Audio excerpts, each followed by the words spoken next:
శ్రీమాత్రే నమ. జయ గురు దత్తాత్రేయ నమ. ఈ వీడియోలో మనం కుంభరాశి వారికి ఏప్రిల్ 16 నుంచి 30వ తారీఖు మధ్యలో జరగబోయే వారఫలాలు పరిశీలించే ప్రయత్నం చేద్దాం. అయితే కుంభరాశి వారికి ఇప్పుడు ఏర్పడినటువంటి అంటే ఈ పక్షంలో ఏర్పడినటువంటి గ్రహస్థితి చాలా అభివృద్ధికరంగా ఉండడం జరిగింది. అంటే ఉపచయ స్థానాలని ఉంటాయి 3, 6, 10, 11. ఆ స్థానాల్లోకి పాపగ్రహాలు ప్రవేశించినప్పుడు జాతకుడు తన ప్రయత్నపూర్వకంగా విజయాన్ని సాధించడం జరుగుతూ ఉంటుంది. ఇప్పుడు ఈ పక్ష ప్రారంభంలో తృతీయ స్థానంలోకి రవిగ్రహ ప్రవేశం అత్యంత బలవంతుడై ఉండడం వల్ల మీ యొక్క ప్రవేశం ఏ పనైనా ప్రారంభించడం అన్నది చాలా గొప్పగా ప్రారంభించడం జరుగుతూ ఉంటుంది. అంటే ఒక పొలిటికల్ ఎంట్రీ లాగో ఒక కొత్తగా ఒక సినిమా హీరో రంగప్రవేశం చేస్తే ఎంత అడావుడి చేయడం జరుగుతూ ఉంటుందో ఆ విధంగా మీరు ఈ సమయంలో మీ యొక్క ఏది ప్రారంభించినా చాలా అట్టహాసంగా ఆడంబరంగా ప్రయత్నం ప్రారంభిస్తారు. దానికి మీ యొక్క గొప్ప గొప్ప వారంతా సహకరించడం జరుగుతూ ఉంటుంది.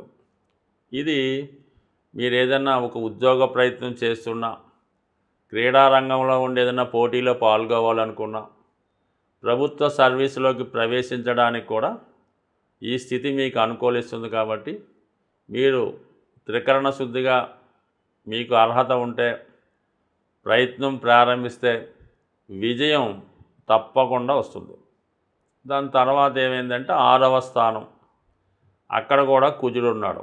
ఇది కూడా జయస్థానం అన్నమాట. 6వ స్థానంలో కుజుడు ఉంటే వాడు ఎందులో ప్రవేశించినా ఏ ప్రయత్నం చేసినా అందులో విజయం లభిస్తూ ఉంటుంది. అందువల్ల మీరు ఒక ఉద్యోగ ప్రయత్నం చేసినా, ఒక కోర్టు లావాదేవీలు ఉంటే దాంట్లో మీరు ఏమైనా కోర్టులో కేసు ఫైల్ చేసినా మీకు తీర్పు అనుకూలంగా రావడం జరుగుతుంది. ముఖ్యంగా ఇంటర్వ్యూలో సక్సెస్ రావడం జరుగుతూ ఉంటుంది. ఈ 2 విషయాలు మీరు గత కొంతకాలంగా వెనకబడి అభివృద్ధి ఆగిపోయిన మీరు తిరిగి మళ్ళా మీ యొక్క అభివృద్ధిని ప్రారంభించండి. కొత్తగా ఏ ప్రయత్నం చేసినా మీకు ఇది చాలా వరకు సహకరించే అవకాశం ఉన్నది. అయితే చాలా వరకు కొత్తగా ప్రారంభం అన్నా కదా, ఏదైనా ఉద్యోగం లాంటి ప్రయత్నం ఏదైనా చేసుకోండి, ఏదైనా సేవా కార్యక్రమాల్లో పాల్గొనలాంటిది చేసుకోండి. వ్యాపారం ప్రారంభించడానికి ఇంకా మీకు కొంత టైం పడుతుంది. కాబట్టి ప్రస్తుతానికి ఉద్యోగ ప్రయత్నంలోనే ఉండండి. గతంలో చేసినటువంటి పొరపాట్లు సరిదిద్దుకునే ప్రయత్నం అయితే చేయండి. అప్పులు లాంటివి ఏమన్నా ఉంటే తీర్చే కార్యక్రమం చేసుకోండి. విరోధంగా ఉన్నటువంటి మీ అన్నదమ్ములు స్నేహితుల్ని తిరిగి మళ్ళా వాళ్ళతో సఖ్యతగా ఉండే ప్రయత్నం ఒకటి చేయండి. ఇక ఇప్పుడు శని భగవానుడు ధనస్థాన సంచారంలో మొదలైంది. అక్కడ శుక్రుడు బుధుడు ఉన్నారు, రాహు కూడా అక్కడే ఉన్నాడు, రాశ్యాధిపతిగా రాహు. అందువలన ఏంటంటే ఎన్నాళ్ళుగానో విడిపోయినటువంటి కుటుంబ సభ్యులు తిరిగి మళ్ళా కలుసుకుంటారన్నమాట.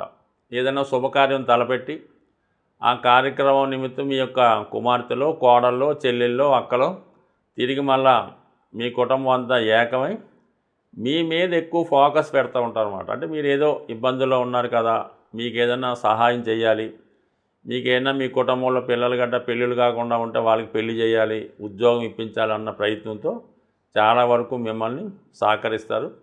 ఈ సమయంలో మీకు మీ బంధువుల ద్వారా ఏదైనా దూర ప్రాంతంలో ఒక ఉద్యోగ అవకాశం వస్తుంది. వాళ్ళకు ఉన్నటువంటి ఎస్టేటో ఏదైనా ఆస్తి ఉంటే దాన్ని చూసుకోమను, వ్యాపారాన్ని నిర్వహించుకోమని అవకాశం వస్తుంది. అంటే ఫ్యామిలీ ఒక చోట ఇక్కడే ఉంటారు, మీరు ఉద్యోగరీత్యా అక్కడ చేరి మీ యొక్క జీవనోపాధి గడుపుకుంటూ మీ ఫ్యామిలీని చూడటం జరుగుతూ ఉంటుంది. కొంతమందికి అటువంటి అవకాశాలు వచ్చే అవకాశం ఉన్నది.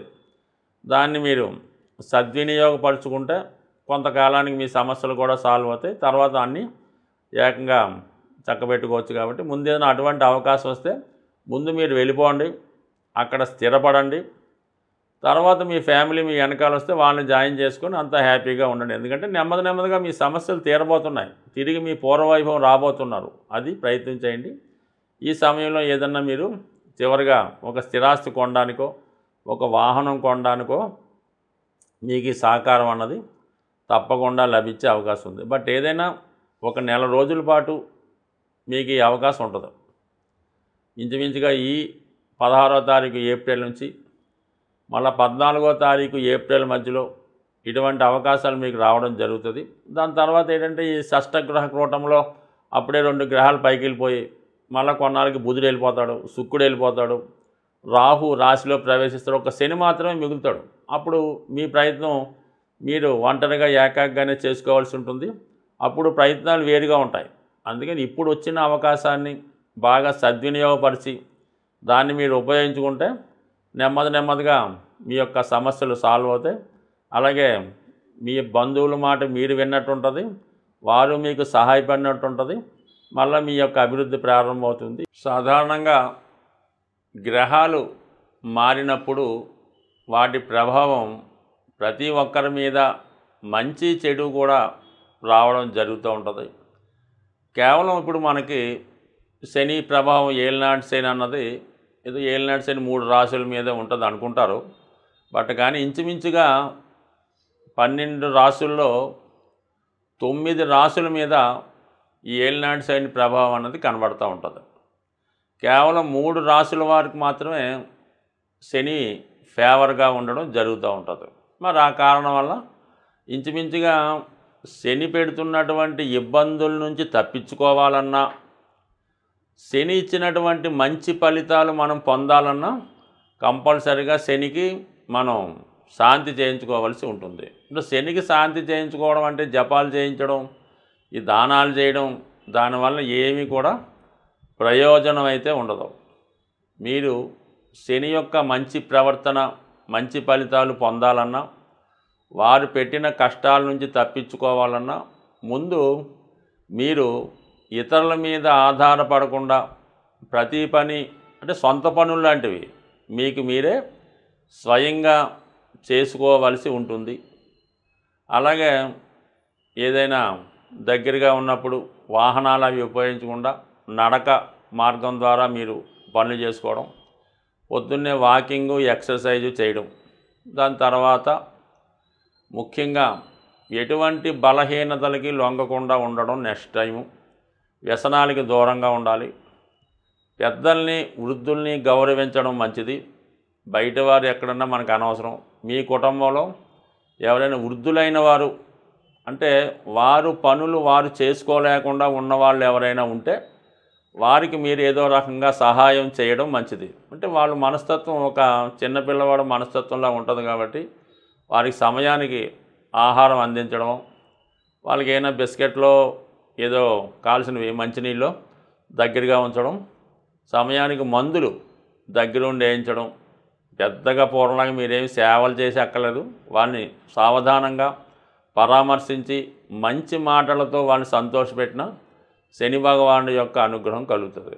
ఇంకా అవకాశం ఉన్న వాళ్ళు ఏం చేయాలంటే మన వృద్ధులకి రోగులకి మందులు పంచిపెట్టడం. ఇప్పుడు చాలా ఉన్నాయిగా అనాథ శరణాలయాలు, వృద్ధాశ్రమాలు, ఓల్డేజ్ హోములు. గతంలో హైదరాబాద్లో ఎక్కడో ఒకటి ఉండేది. ఇప్పుడు ప్రతి కాలనీలో అంటే ఇంచుమించుగా ప్రతి ఒక్క ఏరియాలో ఈ ఓల్డేజ్ హోమ్ అన్నది పెట్టడం జరుగుతూ ఉంది. ఇప్పుడు బిల్డింగులు పెద్దగా కట్టి అనాథ శరణాలయానికో లేదంటే ఓల్డేజ్ హోమ్కి అద్దె ఇవ్వడానికి చాలా బ్రహ్మాండంగా నడుస్తున్నాయి. అందువల్ల అటువంటి వృద్ధాశ్రమానికి వెళ్ళి వాళ్ళకి మెడిసిన్స్ అవసరమైనటువంటి మందులు ఇవ్వడం వల్ల మనకి కూడా అంటే ఏదన్నా ఏ గ్రహమన్నా అనుకూలిస్తుంది కాబట్టి ఆ సేవాభావంతో ఉండండి. మీరు సంపాదించే సంపాదనలో ఒక 0.5% ఖర్చు పెట్టినా చాలు. ఆ విధంగా చేసుకోండి. అయితే మీరు ఈ రాశి ఫలాలు విన్నంత మాత్రం చేతో లేదా ఏదైనా మంచి జ్యోతిష్కుడి దగ్గర జాతకం చెప్పించుకుంటేనో మీ జీవితం అయితే ఎట్టి పరిస్థితుల్లో మారదు. పైపెచ్చి ఏంటంటే వాళ్ళు బాగుపడతారు తప్ప మిమ్మల్ని మార్చే శక్తి ఆ జ్యోతిష్కుడి దగ్గర ఎట్టి పరిస్థితులు కూడా ఉండదు. అందువల్ల మీరు జాతకం చెప్పించుకుంటే జీవితం మారిపోద్ది, పెళ్ళిళ్ళు అయిపోతాయి, ఉద్యోగాలు వచ్చే మాత్రం ఒట్టి భ్రమ. మీరు వారు చెప్పినట్టు నడుచుకొని ఏదైనా ఆ పరిహారమో ఆ ప్రయత్నమో చేయడం వల్ల మీ జాతకంలో యోగం ఉంటే అది వస్తుంది తప్ప ఉద్యోగం రావడానికి ఒక హోమం, లేదంటే ఒక ఉంగరం, పెళ్ళి కావడానికి ఒక హోమం, ఒక ఉంగరం ఇలాగేమీ ఉండవు. బట్ ఇదంతా ఒక అపోహ మాత్రమే. మీ జాతకంలో ఉంటే ప్రయత్నం చేస్తే, అంటే జ్యోతిష్యుడు ఎంతవరకు చెప్తాడు, అబ్బాయి ఈ సమయంలో బాగుంది, ఈ గురుబలం వస్తుంది కాబట్టి ఈ పెళ్లి ప్రయత్నం చేసుకోండి, ఈ రవి బలం బాగుంది కాబట్టి ఏదైనా గవర్నమెంట్ సర్వీస్ ప్రయత్నం చేసుకోండి, రావచ్చు, అంతవరకే చెప్తాడు తప్ప ఆ జాతకుడు ఉద్యోగం చేసి పెళ్ళిళ్ళు చేస్తే వాడు బ్రహ్మాండంగా ఏ లెవెల్లో ఉంటాడు. కాబట్టి మీరలా అత్యాశగా పోకుండా ప్రయత్నం చేసుకుంటేనే ఫలితం దక్కుతుంది. స్వస్తి.